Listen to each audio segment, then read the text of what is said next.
What is up? You are watching the 5th week of the college lacrosse season, and this is our weekday recap from the games from this week, and we're going to do some reviews of the games that are coming up. I'm going to one-take this. Normally, we kind of do this in segments, or I kind of record this in segments, and I piece it together after. Moving forward, we're going to try to move into doing a live show. So let us know what you think about that. We're going to try to do the show live so that we record it. It's up there for the world to see, and then we're done at the end rather than having to spend hours editing it together after. So let me know what you think about that. As always, be sure to like, subscribe, and hit the notification bell if you'd like to be notified when we put new videos out. And I'm going to dive right into this here. So first game I wanted to talk about was, holy crap, the Duke-Loyola game. Loyola traveled and played at Duke. The result, Duke wins 12-7. It wasn't that close.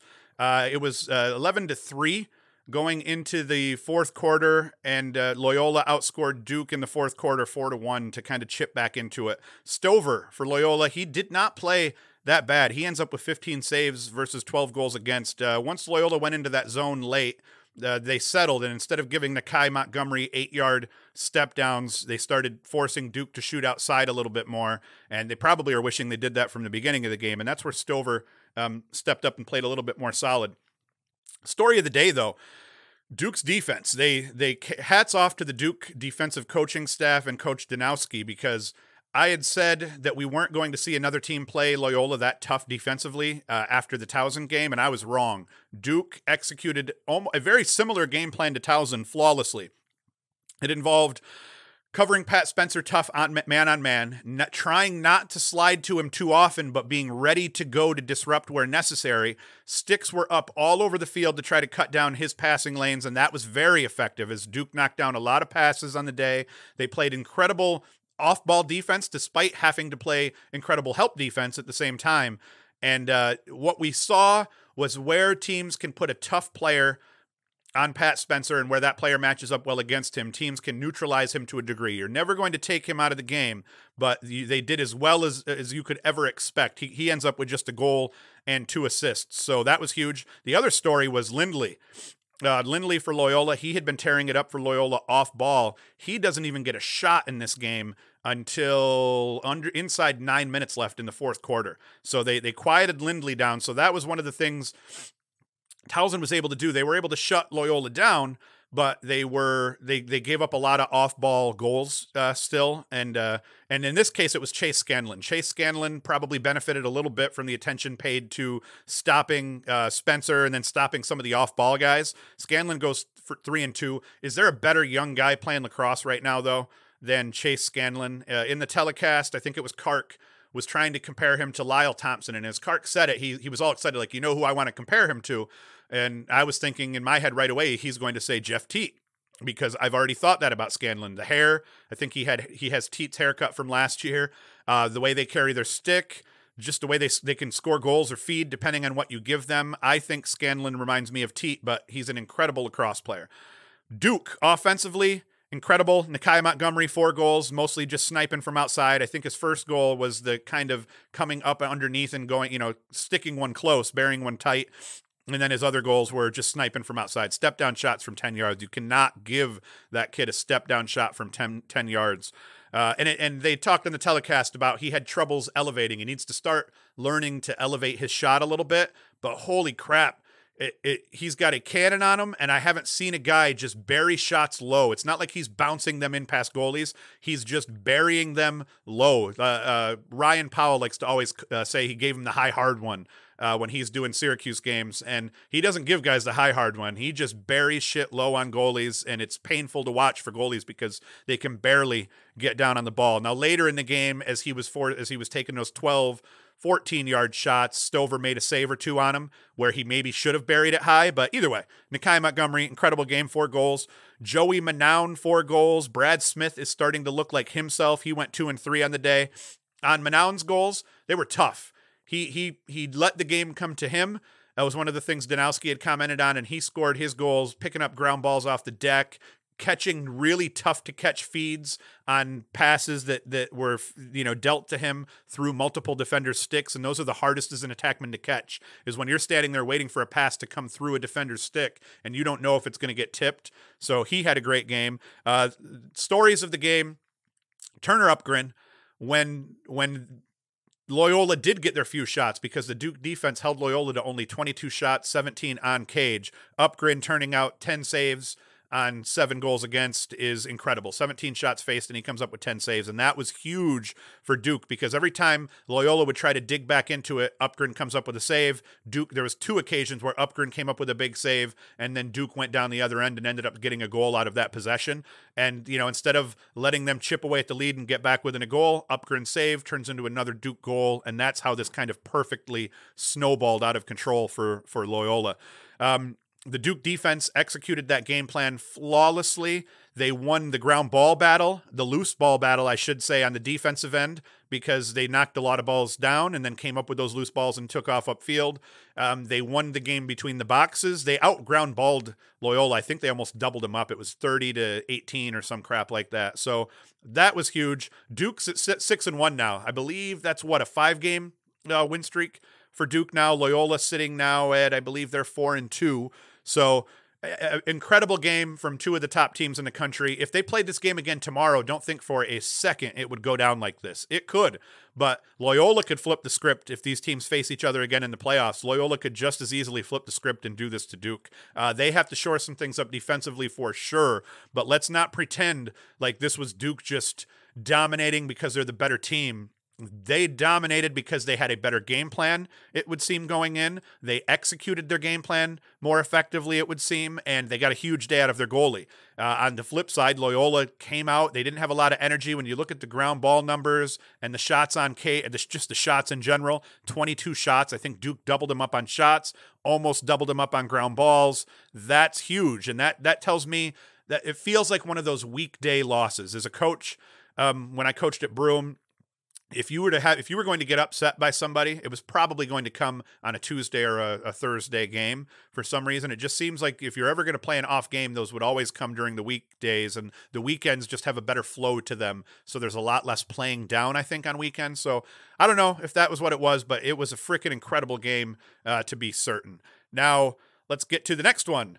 Navy Princeton, 19-11. Princeton comes away with the win in Annapolis. The story of this day was unequivocally Michael Sowers. Navy did not have an answer for Michael Sowers. I haven't seen a Division I team feed the beast as much as Princeton did to Sowers in this game. They just kept giving him the ball at X, giving him the ball at X, giving him the ball at X, and he made things happen. He goes 2-7 on the day, which is just freaking incredible. Especially against a quality opponent like Navy.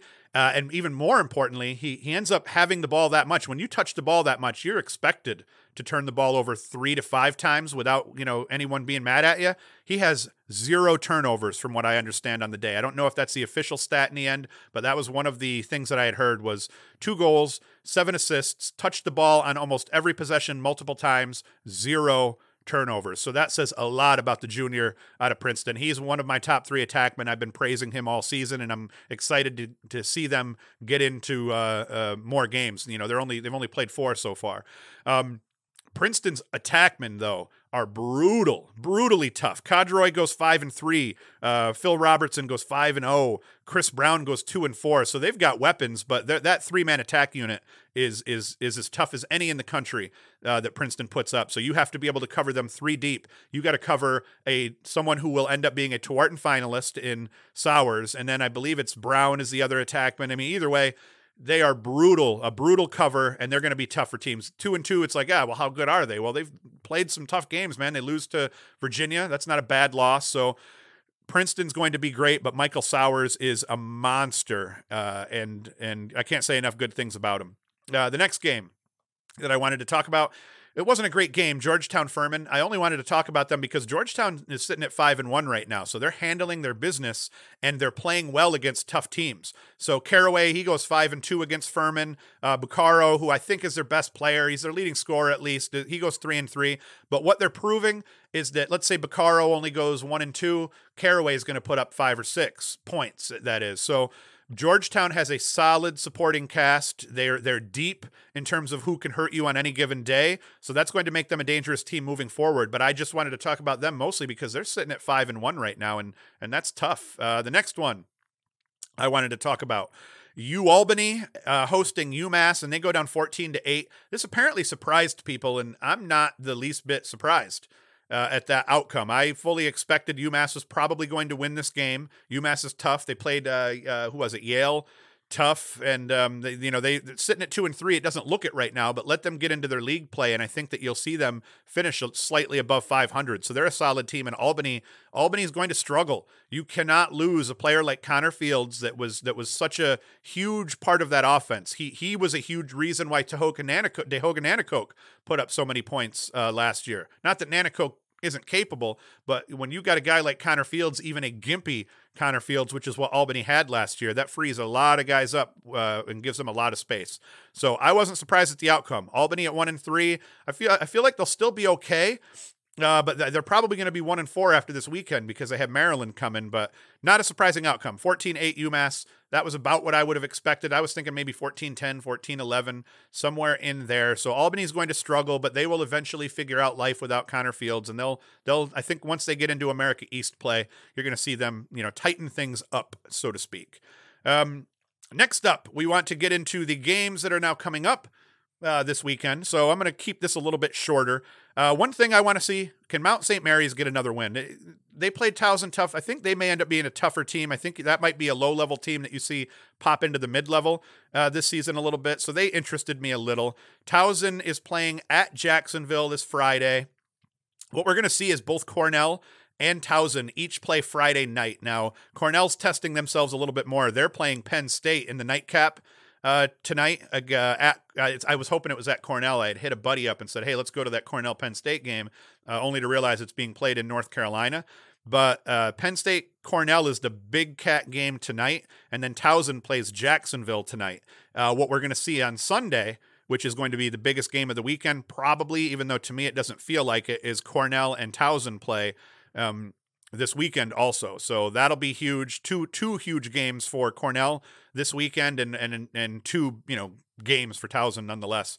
Another big game tonight being played at 7 is Villanova Penn. Where is that streaming? That's streaming on the Villanova site, so I'm not sure if that's free, but I always check the Inside Lacrosse D1 calendar for these games. So if you're trying to figure out where you can watch some games often for free, no better place to get them than the Inside Lacrosse calendar. If you go to InsideLacrosse.com and then click on the navigation, drop down the teams for D1, and then you'll be able to drop and click on the calendar. I have no affiliation with them. It's just what I use. So that's Friday's games. We got Towson at Jacksonville, Villanova hosting Penn, and Penn State at Cornell, technically, even though the game's being played in North Carolina. For Saturday's matchups, I think that the big game for me, being that I'm a big homer, is Hopkins at Syracuse for the second year in a row. Hopkins put it on Syracuse last year. I think that it's going to be a much better matchup this year. Probably it'll be a much closer game. I think the key is going to be for Syracuse, how are they able to hold up Joey Epstein? I think Syracuse matches up okay against Marr and Williams. I think last year they were really badly hurt by Joel Tinney dodging from the midfield, killing them. I think Stanwyck hurt them last year. So if Epstein can kind of fill that Stanwyck role, that might be bad for Syracuse. But if Syracuse can keep him contained, I think that it'll be a close game in the end. Some other games that I'm excited to see: Princeton at Rutgers, Maryland at Albany. I think Maryland's going to win this by 4-5, if not more. This is not the matchup that it was last year, where they played one of the best games all year in Maryland. Albany did. So that doesn't have the rivalry feeling that it used to without a Connor Fields, but without the Connors going against each other, Connor Kelly and Connor Fields. But it still should be a very important game. Bellarmine.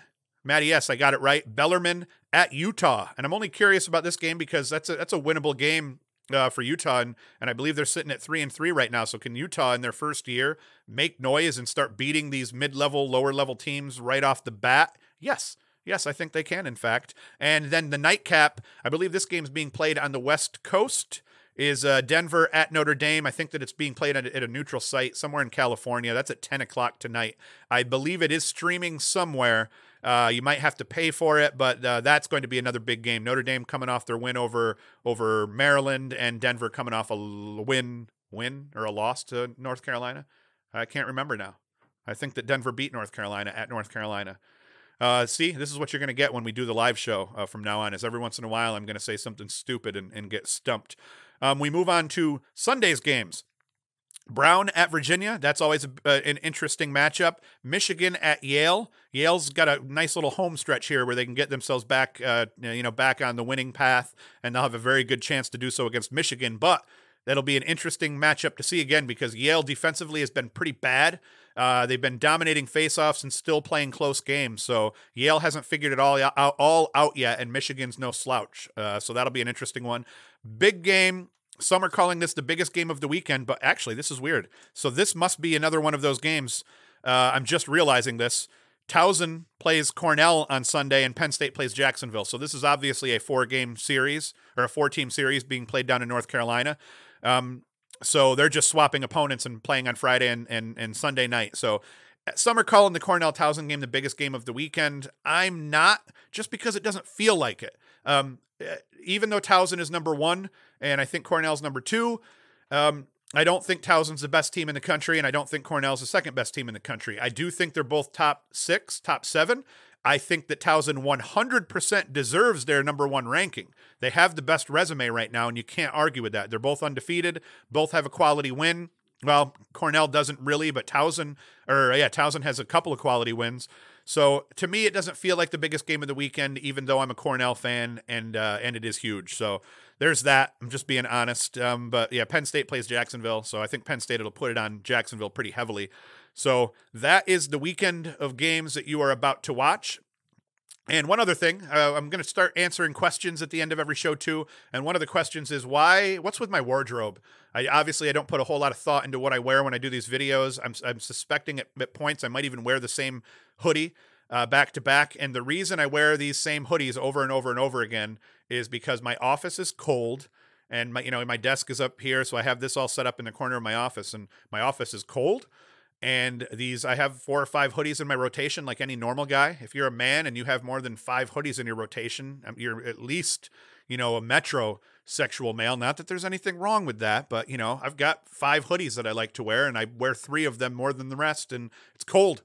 So that's it. That's why I wear the same 3 or 4 hoodies repeating. That's why sometimes you even see me down here wearing a winter hat, because it's cold down here, and because I'm a guy and I don't put a whole lot of thought into my wardrobe. If you would like to start seeing me decked out in some fancy pants and maybe a shirt and a tie or something like that, I could make that happen. But I got to admit, it would be weird. So that's this weekend's show, as stated, this weekday's show, and as stated, possibly by next week, we may be doing this show live moving forward. I did this as a one-take this time as a practice for doing it live, so if I wasn't quite as succinct and on point as I normally am, I don't think I'm ever really on point totally. I apologize, but we're going to try to get into doing this live because it's easier, might be a little bit cooler. We can probably field questions live from people as they're watching, and it'll just be easier for me because once I'm done recording, I hit stop and the show is over, and I get to get back to working and playing with the kids. So thank you for putting us over 3,000 subscribers. Be sure to like, subscribe, and hit the notification bell if you want to be notified when we put new videos out. And as always, enjoy.